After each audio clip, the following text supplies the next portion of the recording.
University మంచి భవిష్యత్తు కోసం తెలుగు విద్యార్థులు ఇష్టపడే యూనివర్సిటీ.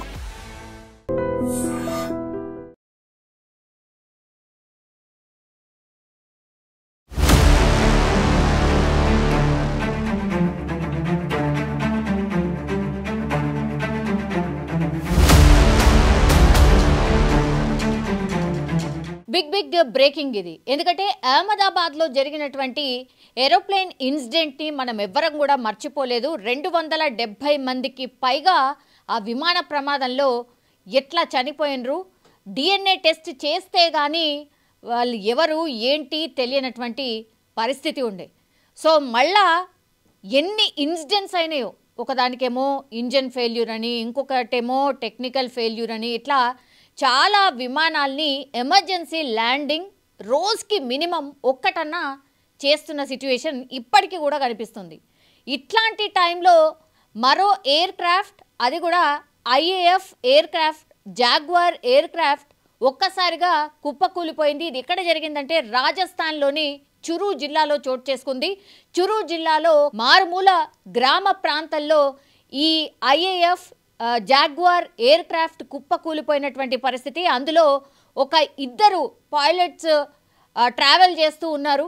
మరి ఏం జరిగింది ఏంటి అనేది తెలియదు, కానీ ఒక్కసారిగా ఆ శకలాల్ని మనం స్పష్టంగా చూడొచ్చు. అక్కడ గ్రామంలో పంట పొలాల మధ్యలో రాజస్థాన్లోని చురు జిల్లాలో ఒక్కసారిగా పడిపోయినటువంటి పరిస్థితి. అండ్ చాలా చిన్న చిన్న ముక్కలు కూడా మనకు కనిపిస్తున్నాయి. అంటే ఇది ఎంత పెద్ద బ్లాస్టో మనకు అర్థమవుతోంది. ఇప్పుడు ఈ IAF జాగ్వార్ ఎయిర్ క్రాఫ్ట్ యొక్క స్పెషాలిటీ ఏంటంటే చాలా అంటే కింది నుంచి ఇది వెళ్తుంది. అట్లాగే ఇదొక యుద్ధ విమానం కూడా కావడం, అట్లాగే ఏదైనా అంటే యుద్ధంలో ఖచ్చితంగా వాడేటటువంటి ఎయిర్ క్రాఫ్ట్ ఇది అన్నటువంటి ఇన్ఫర్మేషన్ కూడా మనకైతే అందుతోంది.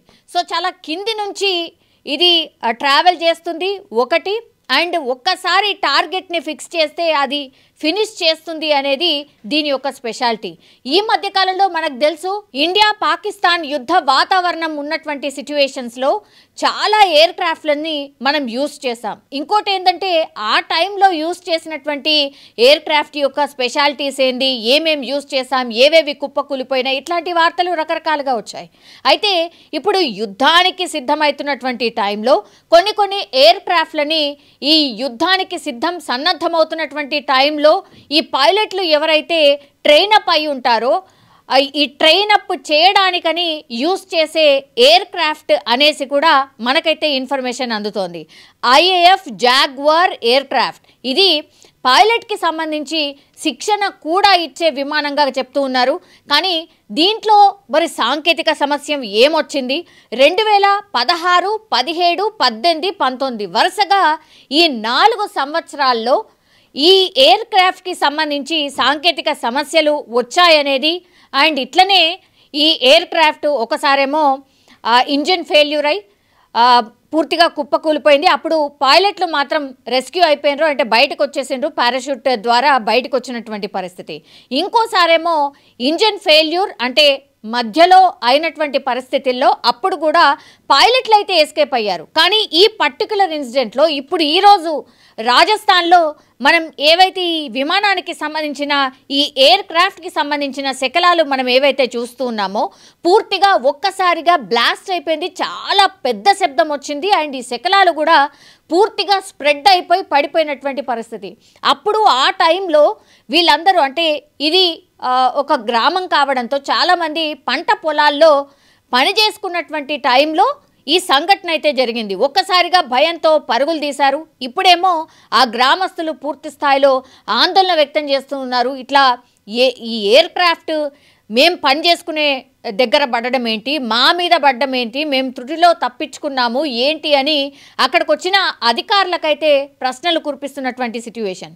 ఇంకోటి ఏంటంటే ఇప్పుడు ఈ శకలాల్ని మనం గమనిస్తే గనక ఇంతకు ముందు ఈ air craft IAF jaguar air craft సాంకేతిక సమస్యలు గతంలో కూడా వచ్చినాయి, కానీ ఈ పైలట్లు మాత్రం రెస్క్యూ అయి బయటకు వచ్చేసిండ్రు. ఎప్పుడు కూడా ప్రాణ నష్టం జరగలేదు. ఫర్ ద ఫస్ట్ టైం ఇప్పుడు ఈ ఎయిర్ క్రాఫ్ట్ బ్లాస్ట్ అయిన విధానం కావచ్చు, ఆ తర్వాత ఇద్దరు పైలట్లలో ఒక పైలట్ ఆల్రెడీ ఆ పైలట్ సీట్లో ఉన్నతను ఉన్నలాగానే అట్లనే పూర్తిగా బాడీ గుర్తుపట్టరానంతగా పరిస్థితి ఉంది అనేది ప్రత్యక్ష సాక్షులు చెప్తున్నారు. ఇంకొకళ్ళేమో బయటికి పడిపోయారు, కానీ పూర్తిగా రక్తసిక్తం అయిపోయాడు, చాలా ఎమర్జెన్సీ సిచ్యువేషన్లో ఉన్నాడు.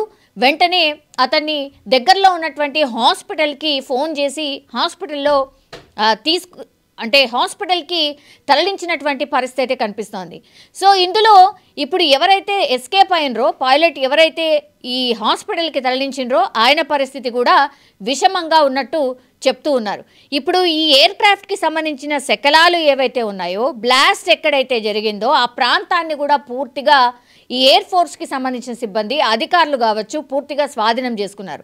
అసలు ఈ ఇన్సిడెంట్ జరగడానికి రీజన్ ఏంటి? గతంలో ఎప్పుడు కూడా ఇట్లా పైలట్లు మరణించిన సందర్భం లేదు.